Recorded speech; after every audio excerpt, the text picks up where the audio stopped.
Welcome. In front of me I have Huawei P40 Lite, and today I will show you how the face unlock works on this device. We are going to make the face unlock test. So let's lock our device, and I'm going to check if it is working good, if we are sitting in a good position. Yeah. So let's start. Let's make like 5 tries, and let's say if it is reliable.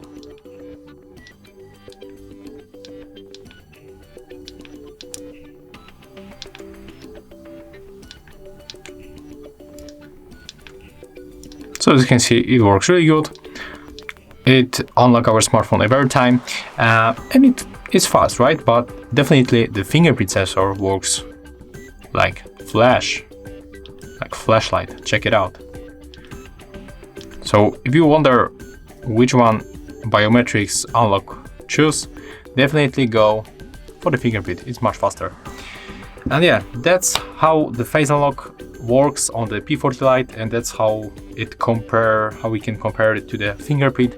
Thank you guys for watching. Leave thumbs ups, comments, and subscribe to our channel.